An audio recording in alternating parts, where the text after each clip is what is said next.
नमस्कार, मैं हुशियार रतन। आप देख रहे एशिया न्यूज़ इंडिया। इस वक्त हम मौजूद है झारखंड विधानसभा में, जहां पर आज बजट सत्र का 8वां दिन रहा।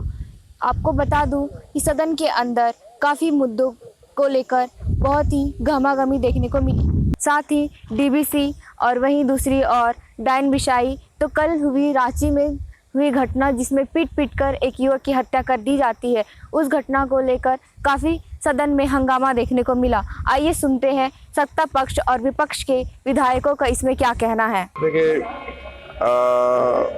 हम लोग प्रयास करेंगे, लोगों को जागरूक करेंगे। अंधविश्वास जो लोगों के बीच में है, डायन बिशाई को लेकर उसको दूर करने का हर प्रयास करेंगे। मेरे ख्याल से पहले से प्रयास चल रहा है। जब मैं पुलिस में था तो एक प्रयास पुलिस विभाग ने भी किया था। उसमें क्या था कि हम लोग थाने में डायन बिशाई, गुनी ओझा, है ना, का लिस्ट बना कर रखते थे और महीना 2 महीना हम लोग को बुलाते थे, हाजिर करते थाना में। वो नियंत्रण में रहते थे, उनकी हिम्मत नहीं होती थी कि कुछ करें। डायन बिशाई का नहीं, गुनी ओझा का रखते थे। हमको याद है लालू जी का समय था, लालू जी मुख्यमंत्री थे, उनके साथ बैठ के तय हुआ था कि जितना गुनी ओझा है सबको थाना में हाजिर कराइए, लाइन हाजिर जैसे होते हैं।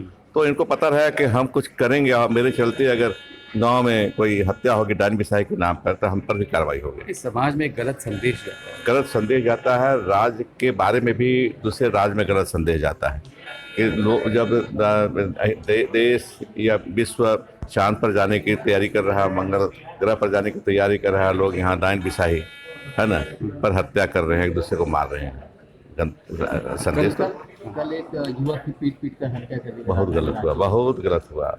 मेरी पूर्ण संवेदना उनके माता पिता को। बहुत गलत हुआ, ऐसा नहीं होना चाहिए, है ना। आज ग्रामीण विकास था, नगर विकास है, इसमें चल रहा है तो सामान्य तौर पर होते रहता है। सर, डीवीसी वाला मामले पर सरकार ने कहा कि विपक्ष साथ दे तो सबक सिखाया जा सकता है। देखिए, पहली बात तो मैं कहूँगा कि शायद सत्ता में बैठे हुए लोगों को इस प्रकार के शब्दों का प्रयोग करना ये शोभा नहीं देता है। भाई, जैसे सरकार के, राज्य सरकार की भी कई एक इकाई जो काम करती है, अब राज्य सरकार ही चला रही है तेनू घाट पावर प्लांट है, तो वहाँ भी उनको कोयला आता है, कोयला वो खरीदती है और बिजली बेचती है, बिजली फ्री में वो बांटती नहीं। और आज आप देख रहे होंगे जिन लोगों ने बिजली बिल नहीं दिया उनको भी अनाप शनाप बिल दे करके और उनकी बिजली काट रही। तो अगर डीवीसी का पैसा बकाया है तो फिर राज्य सरकार का दायित्व तो बनता है उस बकाया को चुकता करना, और बल्कि चुकता ना करके फिर सबक सिखाएंगे या ऐसे बयान हो देना, तो मैं समझता हूँ कि ये शोभा नहीं देती है। राज्य सरकार सिर्फ राजनीति कर रही है। अभी आप देखें, डॉक्टर्स हड़ताल पर है, जूनियर डॉक्टर्स, उसके कारण से पूरी अफरा तफरी मची हुई है, मरीज परेशान है, सरकार को कहाँ उसकी चिंता है, संवेदना कहाँ है। डॉक्टरों ने कोई अचानक तो स्ट्राइक पर नहीं गए हैं, पहले सरकार को लोगों ने सूचित किया है। तो सरकार का काम क्या था कि उन लोगों से बात करते, उनकी समस्या का समाधान करते, लेकिन सरकार को तो कोई उस पर चिंता ही नहीं। सरकार तो मस्त है, कमाने में मस्त है, उसी में सारे लोग लगे हुए हैं।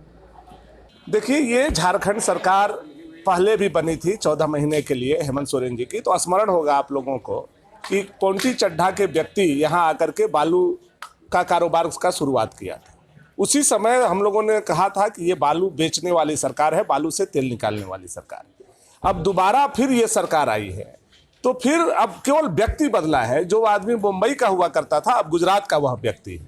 मैं नाम नहीं बताना चाहूँगा, खोज करना आप लोगों का काम है। अब गुजराती आदमी इसमें घुसा है और बालू से तेल निकाला जा रहा है, और इस बालू के पैसे से, इस स्टोन के पैसे से, इस चिप्स के पैसे से कांग्रेस की खजाना भरी जा रही है, जिसके चलते ये सरकार चल रही है। जिस दिन तेल भरना, कांग्रेस के ईंधन भरना ये बंद कर देंगे, इनकी सरकार चली जाएगी।